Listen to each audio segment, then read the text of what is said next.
റഹീം കേസിന്റെ കോടതി നടപടികൾ നീണ്ടുപോകുന്നത് എന്താണ്? ഇതിലെന്തെങ്കിലും അസ്വാഭാവികതകളുണ്ടോ? ഇതുമായി ബന്ധപ്പെട്ട് എന്താണ് റഹീമിന്റെ അഭിഭാഷകർ പറയുന്നത്? ഇനി എന്നായിരിക്കും റഹീമിന്റെ മോചനം?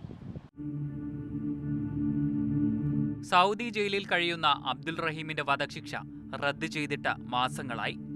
എന്നാൽ റഹീം ഇതുവരെ ജയിൽ മോചിതനായിട്ടില്ല. ഇക്കാര്യത്തിൽ അസ്വാഭാവികത ഒന്നുമില്ലെന്നാണ് നിയമവിദഗ്ധർ പറയുന്നത്.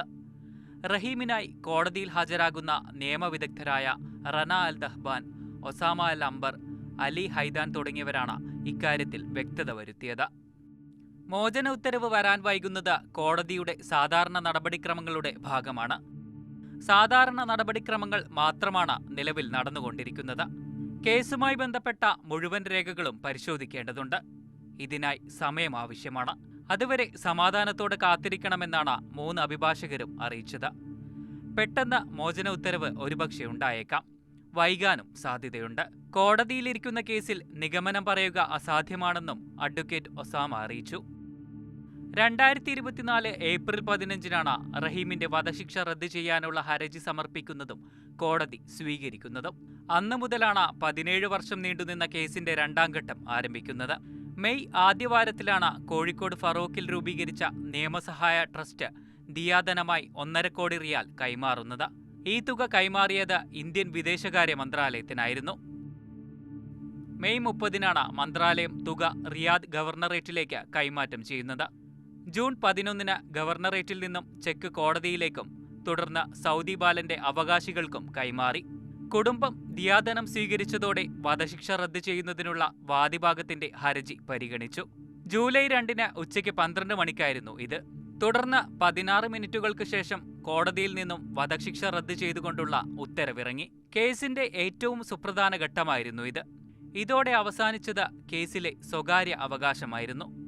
അതായത് പരാതിയുള്ള കുടുംബത്തിന്റെ പരാതി ഇതോടെ ഇല്ലാതായി.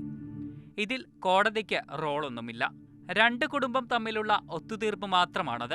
ഇനി ബാക്കിയുള്ളത് പൊതു അവകാശമാണ്. അതായത് ഈ കേസുമായി ബന്ധപ്പെട്ട സൗദി ഭരണകൂടത്തിന്റെ നിലപാടാണ് അറിയേണ്ടത്.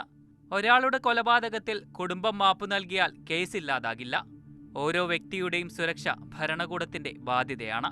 കേസിലെ മെഡിക്കൽ, ഫോറൻസിക് ഉൾപ്പെടെ എല്ലാ വശവും ഭരണകൂടം പരിശോധിച്ചാകും കോടതി നിലപാടെടുക്കുക.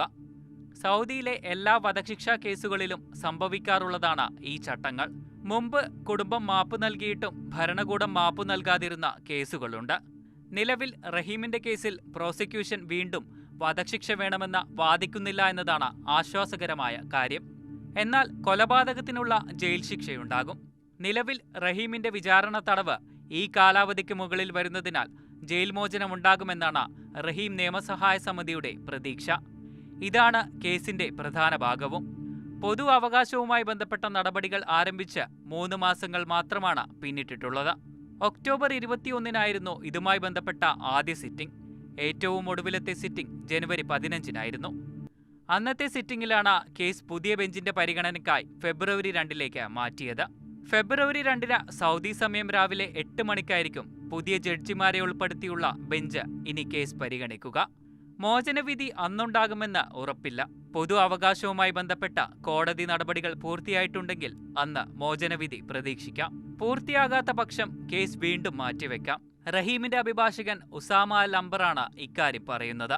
വധശിക്ഷ നടപ്പാക്കാനിരിക്കെ അവസാന നിമിഷം കുടുംബം മാപ്പ് നൽകിയതിന്റെ ആഹ്ലാദം പ്രകടിപ്പിച്ചുള്ള വീഡിയോ സൗദിയിൽ പലപ്പോഴും പ്രചരിക്കാറുണ്ട്. അത്തരം കേസുകളിലെല്ലാം ഈ നടപടികൾ ബാധകമാണ്. റഹീമിന്റെ കേസ് കേരളത്തിൽ ഏറെ ചർച്ചയായതുകൊണ്ട് മാത്രം എല്ലാവരും ശ്രദ്ധിക്കുന്നുവെന്ന് ചുരുക്കം. കൊലപാതക കേസുകളിൽ ഉടനടി മോചനമെന്നത് സൗദിയിൽ എളുപ്പമല്ല. അപ്പീലില്ലെങ്കിലും പലപ്പോഴും വധശിക്ഷകൾ 1 വർഷത്തിനകം നടപ്പാക്കാറാണ് പതിവ്. ഈ കേസിൽ അപ്പീലുകളും വാദങ്ങളും അനന്തമായി നീണ്ടതാണ് കേസ് നീളാനും കാരണമായത്. വരും ആഴ്ചകളിലെ നടപടിക്രമങ്ങളിലൂടെ മോചനം സാധ്യമാകുമെന്ന പ്രതീക്ഷയിലാണ് റിയാദിലെ റഹീം നിയമസഹായ സമിതി.